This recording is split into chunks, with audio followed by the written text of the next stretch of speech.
Hello, ladies and gentlemen. Welcome back to another episode here on African Confessions. The following story that you're going to be listening to, it comes from a translation of a message that I received, and the translation of that message, it reads like this.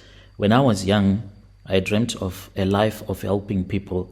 That is all that I wanted, and the only way that I could ever assist people is using the African tradition. But I never knew that the path that I was going to take was going to lead me into a pit that I was not even prepared for. Even when I came out of this pit, my relatives, they started hating me even more, even though they do not understand what I was going through, all the pain that I used to have whenever someone would come to my consultation room, knowing that this person, as poor as they are, they will never be able to afford me so that I can assist them. But that is the way the spiritual world works. If you do not have money, then you cannot be assisted. Hence, I left African spirituality and I said it is far much better for me to become a Christian. I grew up in Berengwa, in a village in Berengwa, and my family, it had so many traditional healers and strong ancestral spirits. Everything I saw and everything that I have witnessed with everyone that I have helped, it was common to me that it is the same thing over and over again. A person would come to my shrine looking for help, begging for me to assist them, but without money, I was unable to assist them. Only those that had money already were the ones that could find peace in life. And this left me with one big question that I started to struggle over and over again, asking myself countless questions as to what was the purpose of everything that I was doing. Was I not there to be the one who can assist those that were poor, who wanted to at least be able to feed their own families, to communicate with their ancestors? But when I would have communicated with their ancestors, the answer that I would get from the spiritual realm, it was very painful, knowing that the person will never be able to do what those that were in the spirit wanted him or her to do.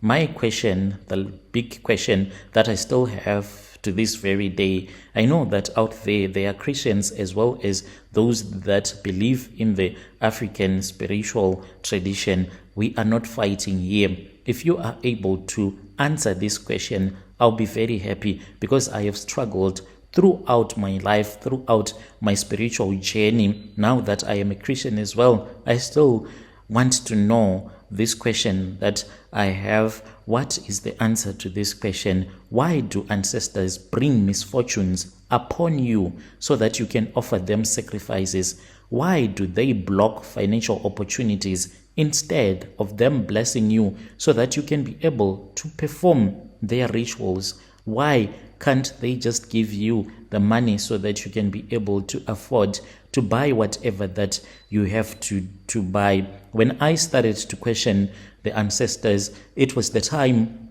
when I was helping other people. So there was one who was an orphan who had grown up in our village. Everyone knew him. He was just an orphan and he did not have any money at all. He was just being used by each and everyone in the village. Anyone who wanted him to take care of their cattle will just say, I want you to come and work for me. And then it will be promises after promises. The boy will never get paid. And when he was all grown up, that was when he was told by his ancestors that there were some other things that were supposed to be done. He was supposed to buy a bull, and this bull, it was going to be slaughtered, and everyone in the village was going to celebrate. And then after that celebration, after the ceremony, the ancestors will come in and they would bless this young man. But when I looked at the whole scenario and the rituals that he was supposed to perform, I thought that his ancestors were being unfair on him, for he was a man who was poor, an orphan, who could not even afford to buy a bull. Why were they expecting him to buy a bull so that at least he can find financial freedom? Why didn't they release a little bit of the financial freedom that they wanted to give him after the ceremony so that he can be able to afford to buy that bull? I saw it as sort of like a death sentence. This man, they had cursed him for life, for there was no way that he was ever going to be able to buy a cow so that it can be slaughtered and to be eaten by the whole villagers, yet he was working for nothing. People were refusing to give him his money at each and every time whenever he would want the money from the people that he would be working for. So this led me to believe that there was no good thing that came from the ancestors. So when I started with my spiritual journey, when I chose to be a spirit medium in my family as well as a traditional healer in general, I saw that since I was unable to assist, women would come to me, they would be barren, unable to give birth, and then they will be told that you need to go to this other place. Take for an example, I do come from Berengwa. There were other people that were so poor. Those people would be told that they need to travel maybe all the way to Mutoko, and that is where your grandmother passed away. She is not happy with you. You need to go there so that you can do some things at her grave so that she can release you.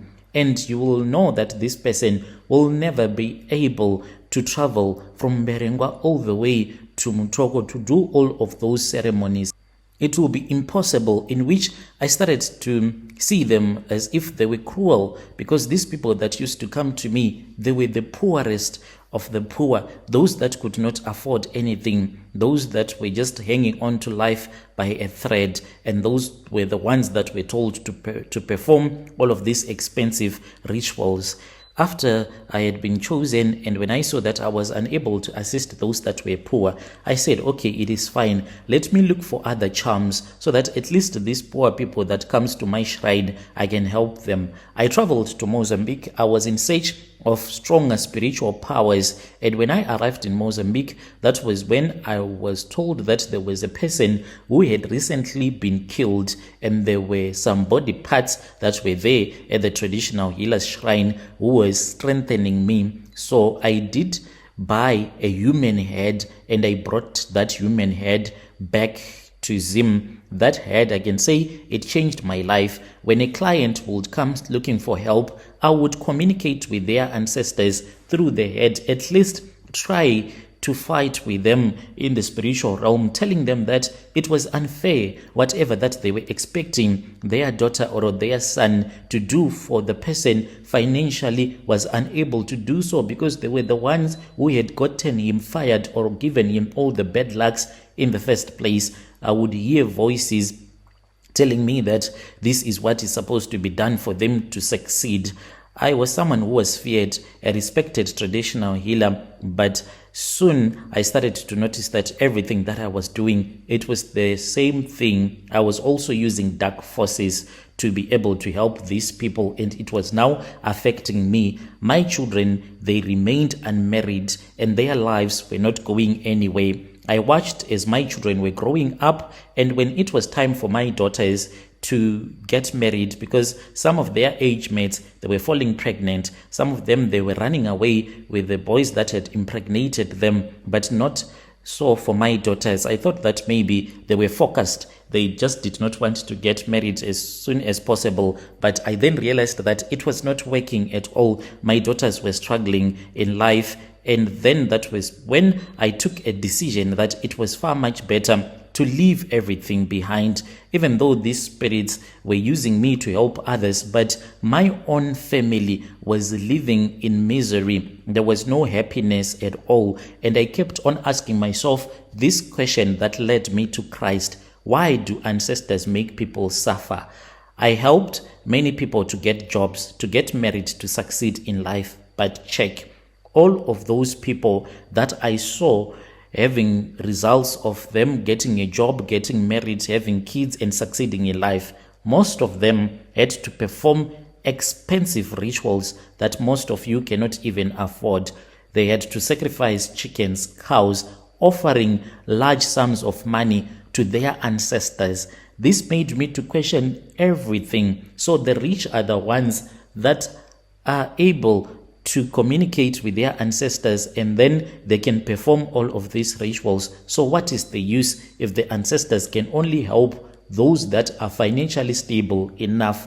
And it led me to question, why do ancestors ruin your life until you perform a ritual? Why must you have a lot of money just to find peace from your ancestors? Why do so many people fail in life because their ancestors are angry with them. Why do ancestors demand a sacrifice but refuse to provide the means for you to afford it? I saw it as cruel as injustice. I saw evil, and I saw the difference between darkness and light.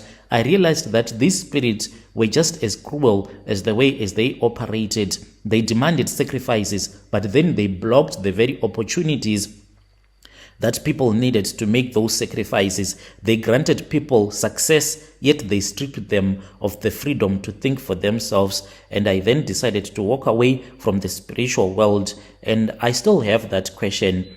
Are we the ones who should serve the ancestors, or are the ancestors should be the ones who are supposed to serve us? Because no one in this world ever asked to be born. There was no one who even said, I want to be born into this family. If there are things that are supposed to be fixed in that family, some of them, they might have happened before you were even born. So why are you supposed to suffer maybe for the sins of your ancestors, and yet they refuse to release the financials so that you can be able to perform all of those rituals? I know that there are people that are going to fight with me, but take it from a man who used to be a traditional healer, who saw a lot of people struggling in life, saying that my ancestors are angry with me. But I think that the truth is that your ancestors, they do not love you. So I ask, is life meant to be full of suffering, or we can be redeemed like the way that I was redeemed